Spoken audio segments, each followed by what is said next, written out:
Before we start, we want to say this is not financial advice and it's for educational purposes only. Exactly. We are here to explore history and economics, not to manage your portfolio. Right. So today we are talking about silver. And looking at the stack of notes we have, everything from Texas billionaires to nuclear physics, it feels like silver has a bit of an identity crisis. That's a really fair way to put it. Most people just think of it as gold light, Yeah, the runner-up metal, E- the cheaper option. exactly. Gold is the main event, silver is the understudy. But going through this research, that feels like a massive undersell. Gold sits in a vault, it just looks expensive. Silver is actually doing the work. That is the core distinction, really. If gold is the aristocrat, silver is the working class hero. It's the smart metal. It's gritty, it's industrial, it's in your smartphone, your solar panels, your car. Which means it's not just a store of wealth, it's a critical component of, well, of modern civilization. Mm-hmm. If gold disappeared tomorrow, we'd lose some jewelry and some bank reserves. Mm-hmm. If silver disappeared, the lights go out. Precisely. And that dual identity, part money, part industrial machine, is what makes the history of silver so volatile, so wild. When you look at the stories we've pulled, you see people constantly misjudging what it actually is.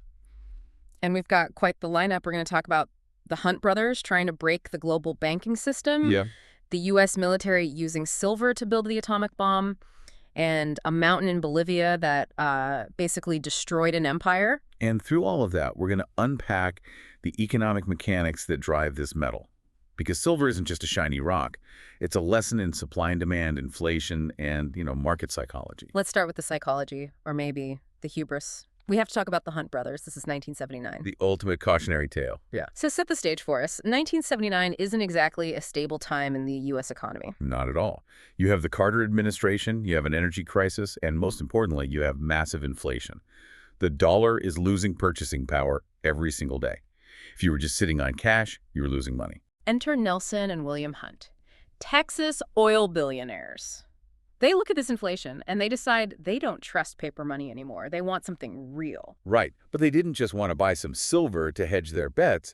They bought 100 million ounces. They weren't just investing, they were trying to corner the market. Okay, so that's a term we throw around, but let's define the mechanics of that.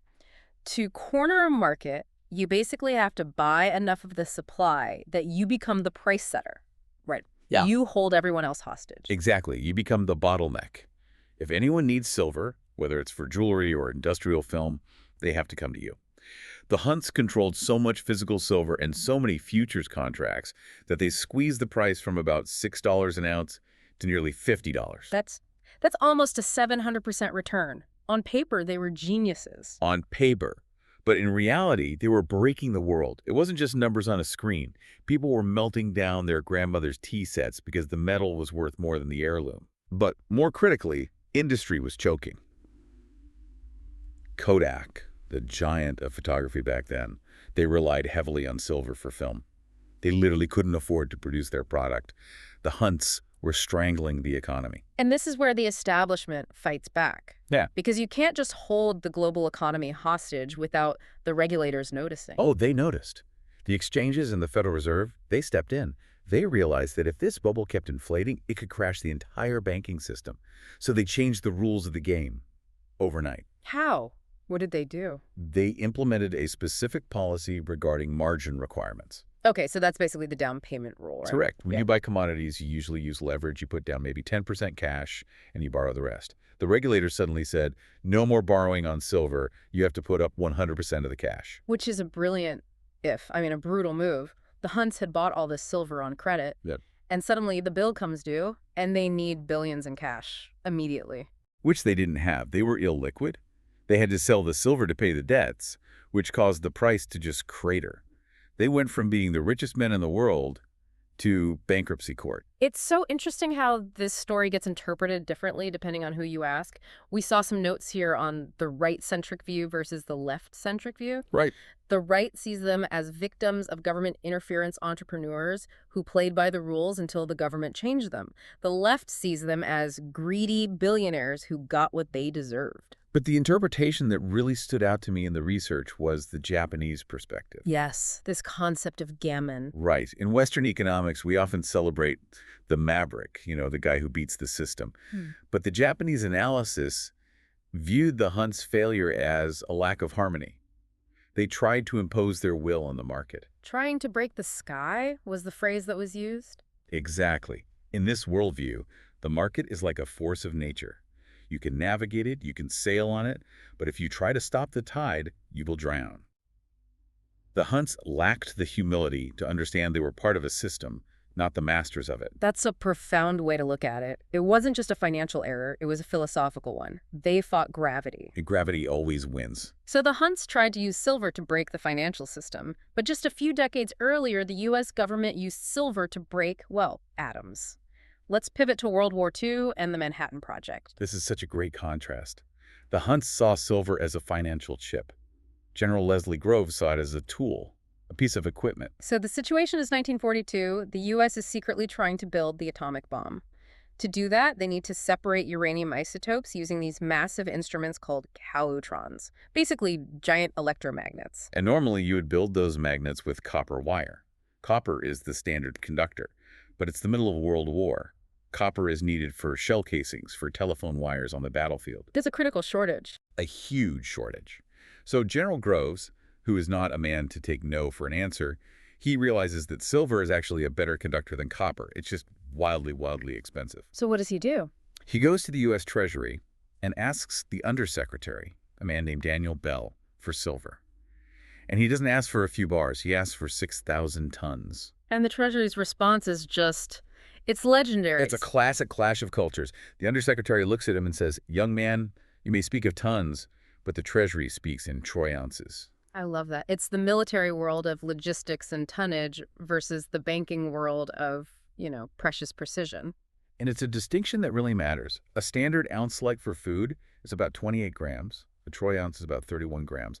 When you're talking about 14,000 tons, which is what they eventually used, that little conversion difference is millions and millions of dollars. So they clear out the West Point depots, they take all this silver bullion, melt it down, and turn it into bus bars and wire for these magnets at the Oak Ridge facility. Yeah, we are talking about what was then $1 billion worth of silver, just sitting there, electrified, enriching uranium. That must have been a logistical nightmare. Oh, absolutely.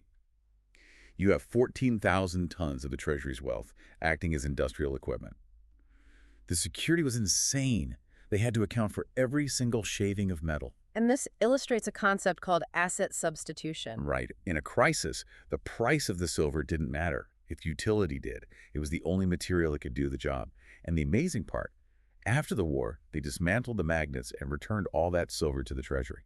And the accounting was tremendous, I think the source said. Tremendous. Yeah. Out of 14,000 tons circulated through a secret nuclear factory, they lost less than 1%. I think it was about 8 pounds lost to friction and shavings. It just proves that silver can be a bridge between money and industry. Wow. Okay, so we've seen silver as a speculative bubble with the Hunts and as a wartime industrial necessity with the Manhattan Project. But if we go back further to the 16th century, we see what happens when an entire empire misunderstands what silver actually is. Let's go to Potosi. The mountain that ate men. This is in modern-day Bolivia. The Spanish Empire found a mountain that was essentially solid silver ore. It was the largest source of silver the world had ever seen, period. And this effectively created the first truly global economy. It really did. They minted the piece of 8, which became the first global currency. You could spend a Spanish silver dollar in China, in India, in London, in the Americas. It connected the whole world through trade. But, and here's the twist, this massive influx of wealth didn't make Spain the permanent ruler of the world. It actually destroyed them from the inside. This is a classic example of what economists today might call the resource curse, or Dutch disease. But back then, it was just a misunderstanding of the quantity theory of money. Let's unpack that theory because it sounds dry, but the consequences were, they were violent. It's simple, really. The theory states that if you increase the supply of money without increasing the supply of goods, things like food, clothes, ships, then prices will rise. Inflation. Exactly. The Spanish flooded Europe with silver. But they didn't use that wealth to build factories or improve agriculture. They just bought stuff. Right. They just went on a shopping spree. A centuries-long shopping spree. Why make cloth in Spain when you can just buy it from England with your silver? Why farm when you can import food?